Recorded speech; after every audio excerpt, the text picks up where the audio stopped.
Hello and welcome to the Cube Talk Show.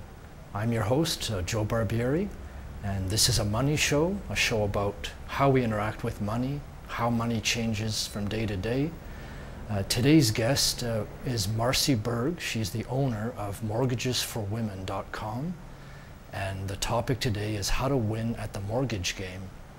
Marcy, how are you? I'm great. Thanks for having me here today. You're welcome. It's good to have you.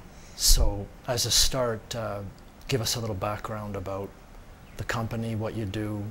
Well, I'm a mortgage broker, and so I have a company called mortgagesforwomen.com, and it's really a result of I worked in the bank for many years, and after a bit of time there, to make a long story really short, I got a little bit. I started to notice a trend inside the bank of women buying houses and getting mortgages on their own. So I wanted to look into it, and I went to the bank and I said, you know, I really think this is happening. And they didn't really, they said, you know, go for it if I wanted to cater to the female market. So I went away and I made a plan, and I came back, and really they weren't very interested in the differences on how women borrowed money or how they handled their finances, and they just wanted to repackage what they already had. So I felt like they were missing the point, and I decided that I had spent all this money on the research, so I left the bank to start Mortgages for Women, and really I haven't looked back. So just as a very basic background, what would you say is different about women buying houses versus men that you noticed? I'd have to say that the biggest difference, of course, is incomes and what they can qualify for. So there's a bit more caution goes on in how those dollars are spent, more planning. The decision is not made quite as quickly to jump in and into real estate. The average time span between the time I first see a woman and she actually buys the house, it's usually 11 months. So there's a great deal of that going on, which, you know, personally I understand that. One thing you do notice, trends, you know, trends are changing. So I've been at this a while now, and you notice at the entry-level position, the salaries are pretty much the same. So young people coming out of university. But as you get further and further up, you start to see the discrepancies. So really, the basic thing I think for women is they don't have, you know, perhaps they don't have the same amount of spending power, but they're also much more cautious on the decisions that they make. Okay, very good. So again, for something basic, a mortgage versus a line of credit. For those who've not good question. explored that. Yes. Well, lines of credit have become very popular in the last in the last several years.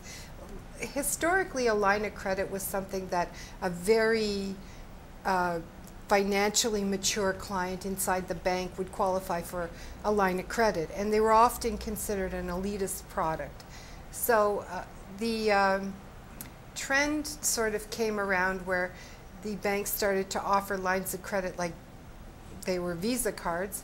And in fact, they tied them into Visa cards, and they called them lines of credits, but they operated very much the same. So as time progressed, lines of credit became something you could get on your house.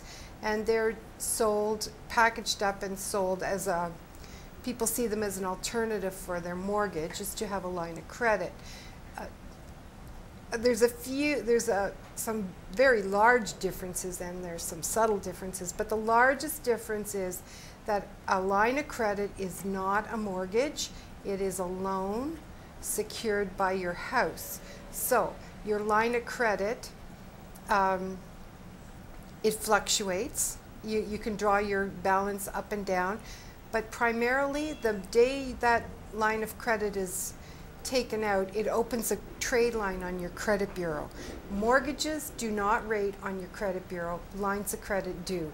So what the credit bureau will read is that, you know, Joe got a house and he doesn't even know you have a house, so I'm sorry. So the credit bureau would know that you got a line of credit for $150,000, that would be your limit, and the very same day you got that line of credit, you maxed it out. So that's how it reads. So lines of credit rate on the credit bureau, mortgages do not. So in terms of that, so if you have a line of credit and it reads that it's maxed out, what's the effect of that? Does that help your credit, or does it hurt it? Or? No, it doesn't help your credit. The algorithms in the credit bureau are somewhat, nobody has an exact read on how they work, but really if you don't need to understand the algorithms to know what it looks like. If you get access to some money and a bank has given you a credit card or a line of credit, and the very day that you got that credit card or that line of credit, you went out and maxed it out, it's a little bit of a red flag. So they actually look at that. It wouldn't be something you would do. In fact, it's interesting that we're having this conversation, Joe, because I had someone in my office today who his goal is to, and actually it is a guy, I do get them, he wants to own 10 rentals before he's 40, and he was financing them with lines of credit, and after 5 purchases, so 5 lines of credit opened up on the credit bureau, all 5 maxed out right away. He's going to have to wait a little while for his next one because there's going to have to be a little credit repair go on. Yeah, so it takes a little planning. So how you pay it back doesn't really matter because that's all happening at once at the beginning. Well, certainly how you pay it back is important. I mean, that long-term effects. If you miss a payment, that has a long-term effect. But to be maxed out right now, if you were to take that line of, if you're being penalized on your credit score because you've maxed out a line of credit, you can convert that line of credit to a mortgage, pay off the line of credit and close it. And then that will bring your credit score back up again. So there's all these little things. So that's some of the subtle things. They're the subtleties for sure. But that's the main thing about a line of credit. It is going to rate on the credit bureau, whereas your regular mortgage doesn't. So now, so for a mortgage now, when people are buying or shopping for a mortgage, the standard thing that's said is the lowest rate. Yes, the lowest rate. Is this all there is to it, or is there more to it? Well, there's a lot more to it, and the lowest rate, the rate shopper is really exposing themselves to not getting a very good product. I mean, they can get a good product, I shouldn't say that, but really you have to look at the product before you look at the rate. So one of the things about using a mortgage broker is a mortgage broker does not have mortgage rates. They have access to mortgage product. So a mortgage broker would take your application, go through it, and you would have a discussion with the mortgage broker that would determine what product would best suit you, and then they would go to the market and get the lowest rate in that product. So you may not want, if you see a rate advertised and it seems quite a bit ridiculously low, there's probably a good reason. Lenders from time to time, they'll put out specials. They'll find pockets of money that they can use to offer a lower rate. They can also offer what's called the no frills mortgage, where there's no back end, so there's no prepayment. You're in that mortgage for 5 years and you're not going to get out of it. The terms of that mortgage will survive your death.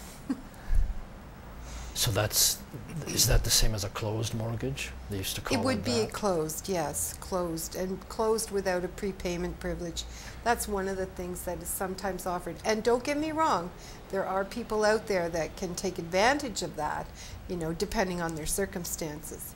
You can imagine if someone has 3 children, 3 daycare bills, 2 car payments, you know, a no-frills mortgage with a nice low monthly interest rate is probably a good deal for them, but for someone else it may not be. So what are the types of products that you've seen other than the usual, well, the open, the closed, the fixed rate? Well, one of the things that is interesting about being a mortgage broker is that you do get access to boutique type lenders. And so when you go to a mortgage broker, you can sort of access these sort of boutique products that come on the market from time to time. So different types of mortgages that we've seen are the green mortgage, for example. That's been very popular, where, you know, if you meet a certain criteria, a lender can offer you a discounted rate, and there's other perks that they're involved in those. Another interesting product that came out on the market in the last little while is the RESP mortgage. So for a family who is perhaps refinancing, this is a good way for them to get their mortgage and also have it contribute to an RESP. There's a lot of perks in that mortgage because the lender will contribute to the RESP as well. So all these, there's all nuances that, you know, if you go to a mortgage broker, you get to sit down, you get to do some really great shopping. You can get your perfect shoes.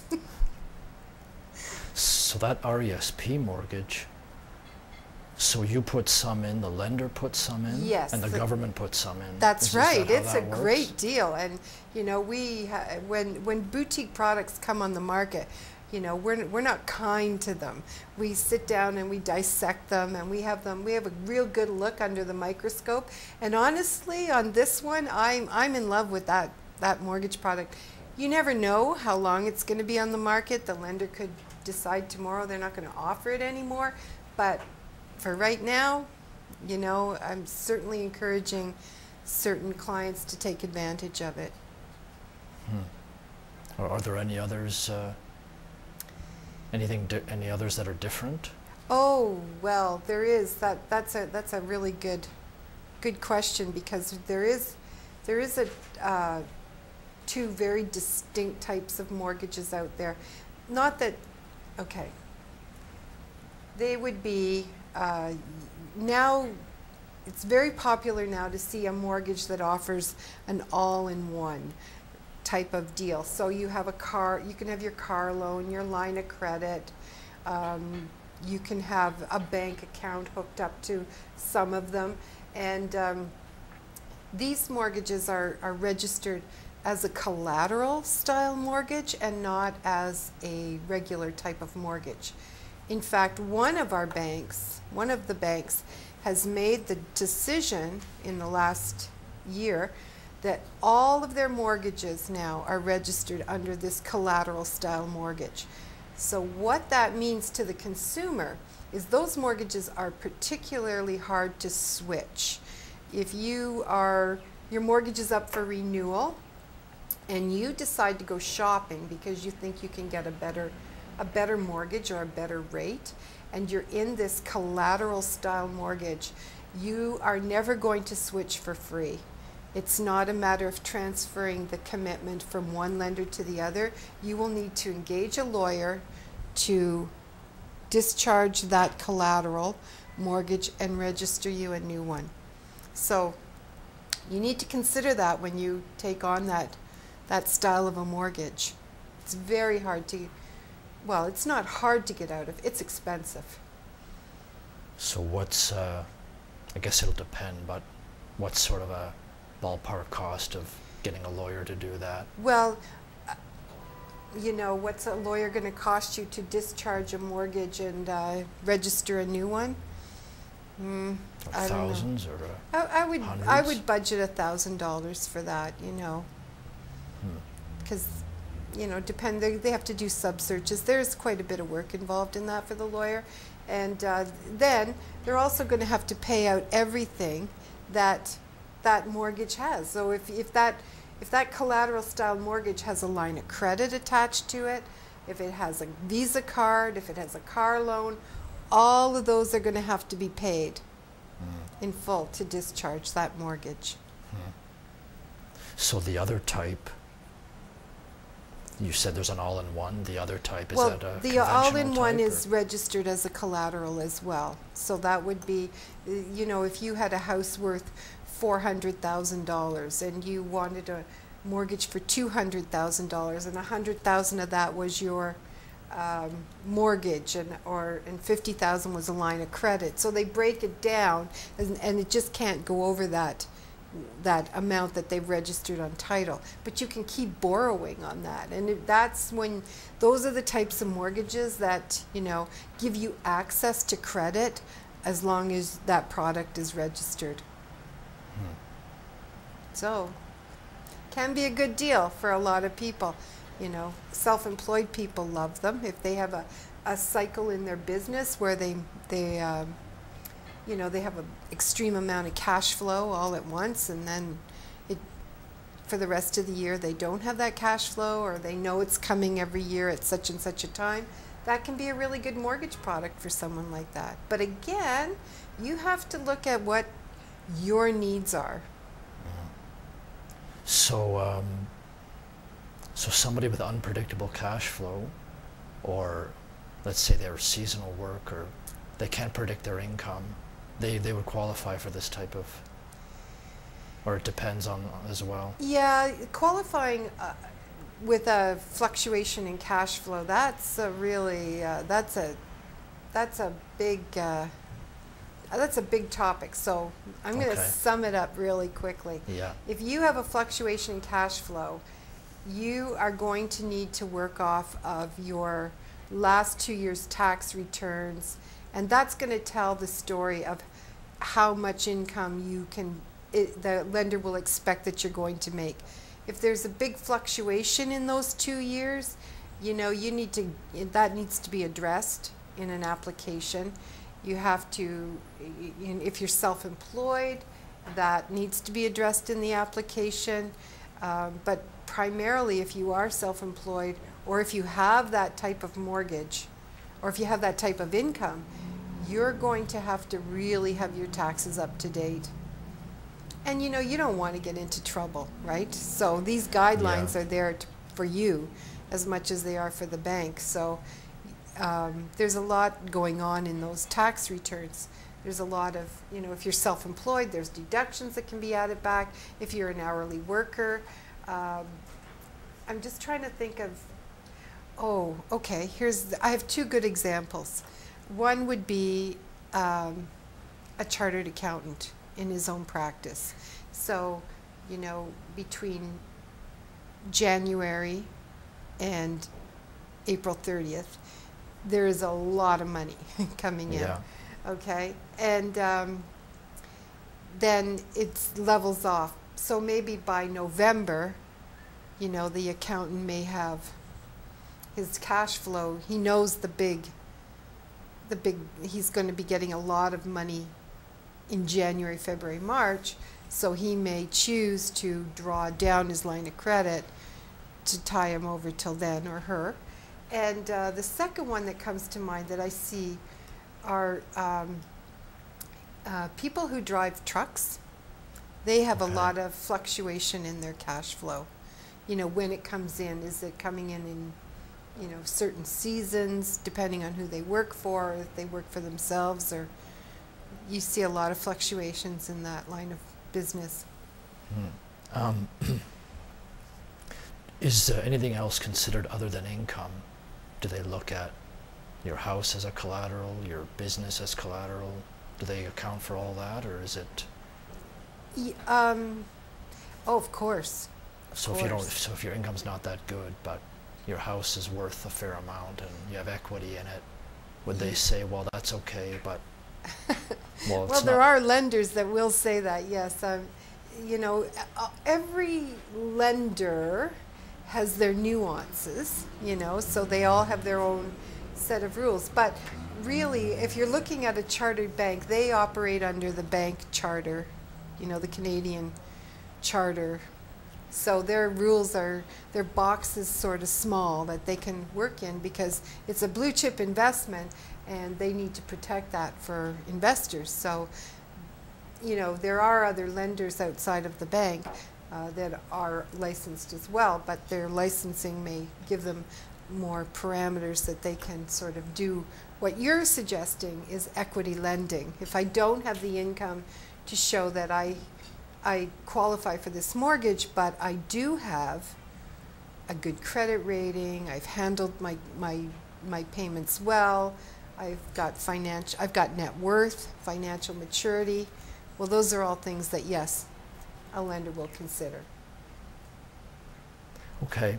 I guess there's another big topic is the interest rate. So there's a whole bunch of different interest rates. There is. So I guess the first division I'll bring up is the fixed and the variable rate.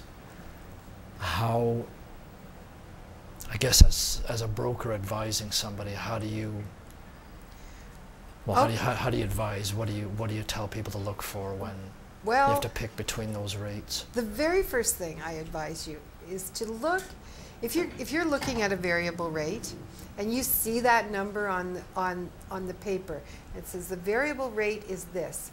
The first question you are going to ask is, how does that compound? Does that compound monthly or semi-annually? Because a regular type of mortgage compounds semi-annually, and some lenders have variable rate mortgages and they look really low, but if you're paying interest on your interest monthly, that's a difference in your interest rate, don't you think? Mm-hmm. So, you know, you have to consider that. That's the first question you should be asking. The second thing I tell people is that if you have less than 10 years to pay on your mortgage, and you're up for renewal or you're trying to decide what product you want to be in, you should look at the variable rate, because once you get down into those numbers and your mortgage, you're in your last 10 years or less of your mortgage, a fluctuation in the rate doesn't really move your payment a whole lot. Banks are going to make money based on how long you take to pay them back, not on the rate. So if you're going to take a variable rate on a 25-year amortization and the rates go up, can you handle that payment? But if you have 10 years left and you look at a variable rate and then add 1% just for your own amusement and see how far that shifts your payment, probably not a lot. So is there, I assume there's some kind of a forecast that says, well, rates may rise so much, they might fall so much. Yeah. Can you handle this? Can you handle that? If you can't, then you need this. If you can, then you need that. Is all that being hashed out? It is. It's being hashed out. Now, if you're a first-time buyer and you're coming to me and with not a great down payment and we're insuring your mortgage and you want a variable rate from me, in this climate, I would probably try to talk you out of it, because right now we're looking at, you know, 5-year rates are in the 3.59, 3.69 range. Variable rates are the spread on the variable rate is closing. You know, there was a time where you could get prime minus 80 basis points, so you're paying like 2.2% for your mortgage. That's attractive. But now we're at prime minus 40 basis points, so now you're looking at, you know, you're looking at 3.4%, or I'm sorry, 2.4%. But you have to qualify at the 5-year posted rate. So if you can qualify at that rate, take the variable, leave the payment at what you qualified for, and use that variable rate, you know, you're whacking away at your principal. Now you're talking my language. Okay. So the qualifying part, so qualifying for a 5-year rate versus the variable, how much difference is there? I guess I guess there's a bunch of factors in that too, but There's a few factors, but the primary factor is this. If you were to come in today and you wanted, and you were looking at fixed or variable, you would need to, if you have a 5% down or 10% down, and you're buying your house, so your variable rate mortgage, or your 5-year mortgage that you would qualify on a fixed rate would be 3.69%. That's the discounted rate. And then but in the variable rate, you would have to qualify at the posted rate, which I believe right now is 5.4%. So if you can qualify at that, 5.4, but take the 2 point, whatever the variable rate is, and leave your payment as if it's 5.4, because that's what you qualified at. But you're only paying that. All that extra money is going right down on your principal. Now if your rate goes up, the variable rate goes up, it's not going to affect your monthly payment. You're still paying the same. What it's going to affect is how much is going down on the principal. yeah. Complicated, eh? I hope people understand that. Well, well, hopefully, but probably not every single person. But I guess related to that, whenever you start a mortgage, you get this table, amortization table, that Yes. shows what you pay, the principal you pay, the interest you pay, and then Yes. it totals them all up. With all these scenarios, there'll be a table for each of them that says, That's right. if you do and this, you get that. If you do this, you get that. If you do this, you get that. absolutely. And really, if you are getting a mortgage, the numbers will never, the numbers don't lie. I mean, they can be morphed and presented and, you know, put a different color bow on it, and you can do all of that. But at the end of the day, if you you say to the lender, or your broker, the lender, whoever you're sitting in front of, you say, can I see the amortization schedule on that? That's where the rubber hits the road. So you can look at the amortization schedule on this option, the amortization schedule on that option, and go to the bottom line and see how much interest you're going to pay back over the term of the mortgage, and what will be the balance at the end that you're going to owe. That's amazing. Like, I have so much fun showing people that, you know, what a difference. If you're a first-time buyer putting 5% down, and I show you what a difference $10 a month could make. You know, it's just, it's really an eye-opener. Yeah, for Yeah, sure. a lot of people just say, oh, can I afford it? What's my rate? Oh, thank you. And they just want to know what's my monthly payment. And that's just not good enough. So yes, so we'll take a 5-minute break right now, and we'll be back and continue. We have much more details to cover. Thank you. You've got good energy knocking at your door. You've got good energy. We can make it more. We can make it more. We can make it more.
you say how life has been unfair to you.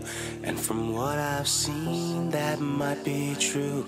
But I don't believe you cannot do anything you want to. This must be a surprise for you. Build it up inside of you. Your heart never knew that you could find somebody like you. Body like you, body like you, body like you, body like you, body like you, body like you, body like you, body like you,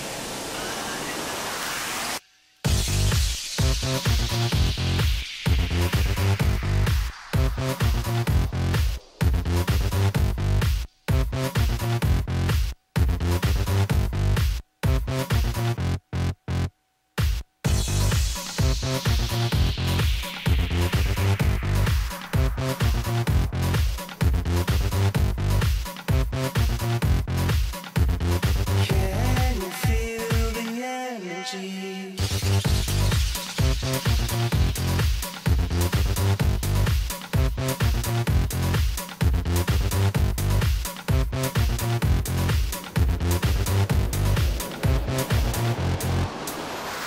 Can you feel the love in me, the energy?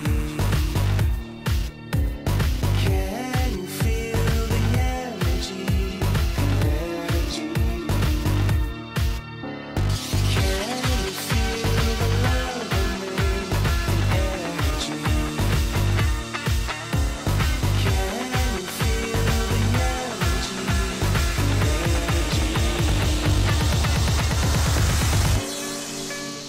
want to. This must be a surprise for you. Build it up inside of you. Your heart never knew that you could find somebody like you. This must be a surprise for you. Trying so hard, I die for you. I'm on your side, working hard so you can come alive.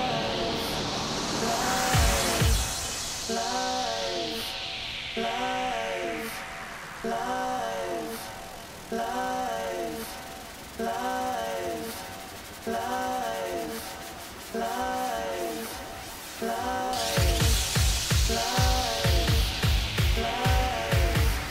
life,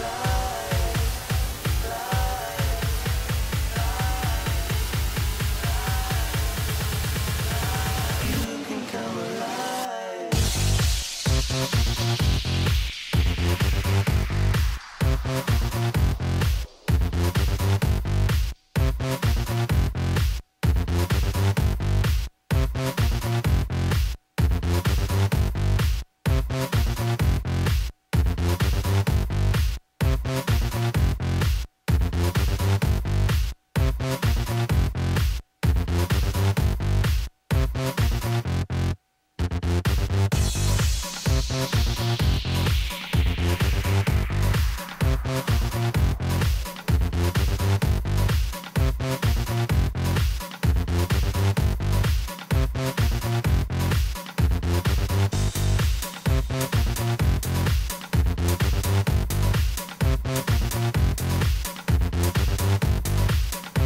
Welcome back to the Cube Talk Show. We have Marcy Berg with us talking about the mortgage game, how to win at the mortgage game. I was just informed that this is Financial Literacy Month. So what is that? Well, the government has announced that this month of November is Financial Literacy Month. And there's a big push on to have Canadians better educated about the terminology of what the, well, to get yourself educated on what it all means and what's going on, like understand your debt, understand the language. They're trying to make it more, the government is trying to make it more user-friendly. I believe that, Jim Flaherty said in a speech when he launched Financial Literacy Month that, we shouldn't need a dictionary to understand what we're signing. And, you shouldn't have to take a lawyer to the bank to sign a credit card application. But really the way that it's all written, the terms, the legalese, and, that sort of thing, it's just about, read that fine print and understand it. And they've done a really good job. I have to give them a lot of credit, and I won't do that very often, but they have launched a website, the Financial Consumer Agency of Canada, FCAC. If you Google it, there's a website, and they have wonderful material there that, and they cover the gamut on everything. And so they're one of the best publications I've seen that explains your credit bureau. It's really good. It's worth a look. Okay. When did they start that? I think they launched it at the beginning of the year, but really it's picked up momentum in the last around. Certainly this month they've been promoting it, but it was since the last election was when they got going on it, and it's really good. They've done a great job. Okay, that's good to know. So in terms of that education, the RRSP mortgage, it's not something you hear about often, but no, it does exist. It does exist, yes, and I'm going to assume here that you mean that hold your own mortgage. That's yes, right. Okay. If you have a substantial investments inside your RSP, you could technically hold your own mortgage. So if you have RSPs for a $350,000 portfolio and you have a $150,000 mortgage, you could technically take $150,000 of your RSP portfolio and hold your own mortgage. Now, you don't get to call the rate. It's a market rate, but really you're paying yourself back. Excuse me. And it works. It can work really well. There's a point where it makes sense, and there's a point where it doesn't make sense. The lower the amount, the less sense it makes because of the fees involved in doing it. But I think the last time we did the math on one at our office, the $150,000 mark was sort of our break even, or the part where it made sense to have a look at it. So this is the fees of administering the Yeah, mortgage. you don't. Yeah, you have to have it administered for you. You don't get to look after it yourself. So you're not taking money out of your bank account and putting it in your other bank account. It is administered for you through a trust company, or it's set up fairly properly. Yeah. So. Okay. So 150,000. So speaking of that, mortgage fees. So aside from the interest rate, which everybody focuses on, Yes, the fees. what else? What other costs are there to have a mortgage? Start it, terminate, switch. Well, there is, when you first put your mortgage in place, there's quite a few fees that you need to consider. And again, I'm going to direct people to the Financial Consumer Agency of Canada website, CMHC, Canadian Mortgage and Housing Corporation. They have a great worksheet there as well that will take you through the cost. What we say is you should budget about 2% of your purchase price to cover your closing costs. And it seems like a lot, but if you're a first-time buyer, by the time you close that first house, you're going to feel nickeled and dimed. You're going to feel like everybody got their $5 and you paid through the nose, and yeah, you'll wonder where the money went for sure. But so that it's a good idea to work on a budget sheet so that you know what's coming. There's a lot of costs that are associated with that, and it's not just the lawyer's fees. And here's another thing that you should watch out for. If you're shopping around for a lawyer and you phone one lawyer and one lawyer says the cost of closing your mortgage is $750 or $850, you phone another lawyer and they say the cost of closing your mortgage is $3,000. Well, you need to know that when you ask a lawyer what's the cost of doing a mortgage transaction and they give you a number, you need to ask them, and what does that include? Because there are a lot of, if you go to the lawyer that you think you're paying $850 and you get the $3,000 bill, you want to understand when they're quoting you, what they're quoting you. So that's for the setting up. That when you're saying the lawyer, that's the initiating of the mortgage. Yeah, when you'll need to go to a lawyer to do that. And also, once you're in the mortgage, it's prudent to understand what fees a lender is allowed to charge you.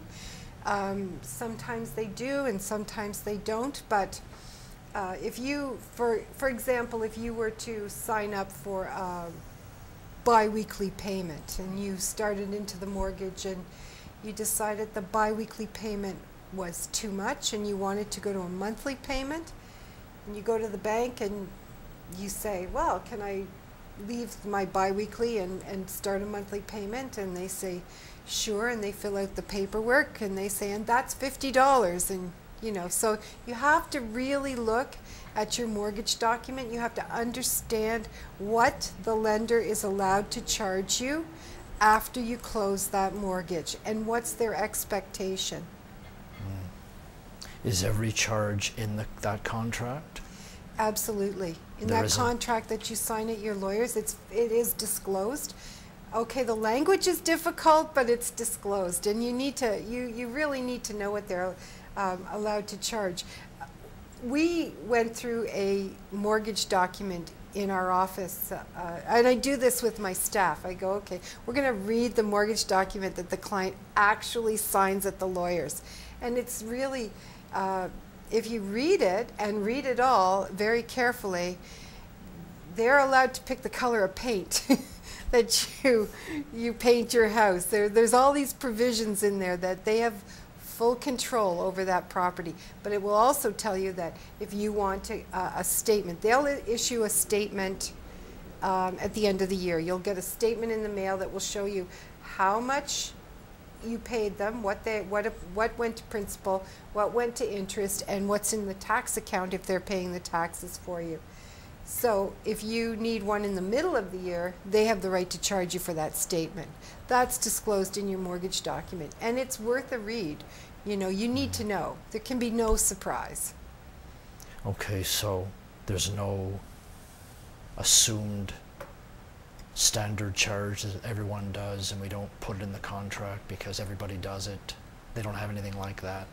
It has to be written in there, even if it's... It should be written in there, but again, there's probably a provision in the actual mortgage documents that says, lays out everything in detail, but the final caveat will be, and we get to change our mind. So, right now to discharge a mortgage from the bank, there's a fee. It's $350 if you want to send your mortgage to another lender. They can, they could say $350. By the time you go to discharge, it could be $500. They're all going to charge market rate. So if one lender is charging more and they're getting away with it, the sheep will follow over the fence. So, you know, you have to know that it is a service, a mortgage, anything that they do for you with that mortgage. You walk in and you want to have a transaction with the bank and they're providing a service, there's probably a fee for that. And it's negotiable too. You can't get them to waive it if you hold your breath and stomp your feet. And That's true, yeah. So They'll negotiate on everything they will. if you know how to do it. Yes. So, initial mortgage fee, discharging, in between. So if you renew, that's also eligible for a fee, is that right? It is eligible for a fee, the renewal, but very rarely have I ever seen it charged. If you renew with the lender that you're with, they shouldn't be charging you a fee for that, unless they're doing something pretty amazing. You know, and I don't know what that would be. Tickets to a movie theater isn't good enough. So now, there's a set of fees if you follow the rules exactly. If you miss a payment, for example, or you're delayed on a payment, there's a set of rules for that as well. Yeah, there is. And if you're going to miss a payment, this is really important. If you're going to miss a mortgage payment, you need to call the lender before it happens. Every lender has provisions for dealing with this. No lender wants your house back. Really, everybody lends money in good faith. Lenders lend in good faith that they're going to give you this money and they expect a repayment. If you can't repay them, you need to work with them. You absolutely have to get on the phone and work with them. And you have to resolve it very quickly. And if you can't resolve it, you have to just stay in touch and be honest, because if you can no longer afford that house, and you know, if you think that the bank is going to take it back, or if you're going to lose your property, you still need to work with that lender, because it's still in your best interest. Any equity in that house erodes very quickly, and the more they have to do because you won't help them, the more expenses that you're running up. None the less equity to that you get. Yeah. So I guess this is a similar question. If banks or lenders lend to you, there's money that's made, obviously, in that, and that was all this. The fees are part of it. The interest rate's part of it. How transparent is that? And well, I guess if you read it very carefully, it's pretty transparent. Is that? You know, when you get a mortgage, you have the one-time privilege of sitting in front of a lawyer with a legal document, and that's a good time for you to read through it when you're sitting with the lawyer, because if there's something in there that you don't understand the way it's written, the lawyer is there can help you interpret it. It's a firm and binding legal contract, okay? That is what a mortgage is. It's a contract that you make with the lender, and it's firm, it's binding, it succeeds your debt. That is a debt that has to be paid. So you have to really understand what you're signing there, and make sure that when you are at the lawyers, that everything that you negotiated is in that contract. So I'm saying that there's no variance in the rate, in the term. So if you went to the bank or the broker or the lender and you negotiated a 5-year rate and the mortgage show up at the lawyers with a 4-year rate, now's the time to address that. And it happens because, I mean, mortgages are a process. You know, banks make money, lenders make money because they have these efficient processes. And inside that process, something can happen. You know, and it's possible that something got missed, or a 6 looked like an 8, or you know, and it shows up and it's different. So when you're with your lawyer, you need to perhaps take a copy of the commitment that you originally got from the bank to the lawyer's office so you can make sure that what you asked for is what you got. So now, we were talking about a home primarily. Now, there are mortgages for many things other than houses, so you deal with all those things, properties, cars. Well, not cars. Not cars as much. No. Properties, commercial. Commercial, there's commercial properties, there's cottages, there's investment properties, there's all kinds of mortgages available. Now, when you're shopping around and if you have a commercial property, that's a different type of mortgage. That's why I always tell people you have to abandon the whole idea around mortgage rates. Like, you can't go surfing on the net and see a mortgage rate at whatever, 3% for 99 years and then go into a bank and sit down and go, and if they tell you what the rate is and you go, well, that's ridiculous. You can't, don't do that. You have to understand that commercial is a different mortgage. Cottages are a different type of mortgage. And here's what happens. The bank is allowed to, investors invest. Okay, so if you come in and you invest in the Bank of Montreal, and you buy into their mortgage fund, you're given a document, and that's pretty clear what kind of property you're investing in. Okay, so it will say, Joe, thanks for your money. You're invested in this mortgage fund, and these are the types of properties that we hold inside this mortgage fund. So you don't want them to throw in a cottage built on stilts that has an outhouse. That's not what you invested in. You wanted the house on the street where all the other houses look the same, and you're pretty sure that that value is not going to fluctuate. So if you go into the bank and you've got a product or a type of property that has a higher risk, you may not get that really low rate. You may be looking at, a bit higher. For example, investment properties have a higher risk because they're not owner-occupied. And, they feel that renters, by and large, are harder on a property than someone who owns it. Yes. So, it's you can't get your back up over the rate. You have to really work with your lender and make sure that, or your broker, or whatever you've decided to use for funding. So a bank versus a broker, they both do mortgages, obviously, but what are the differences you can summarize between them? Well, the difference is when you go to a lender, they're discussing your needs with what they have to offer you. When you go to a broker, they're just putting your mortgage together. So they're going to collect all your data, all the information they need. They're going to sit with you and talk to you, discuss what kind of mortgage product they think is best. You will sit with that broker. You will choose what kind of product you want to be in, and then they'll go to the market and find you the best rate in that product. So it's really, working with a broker gives you access to more product.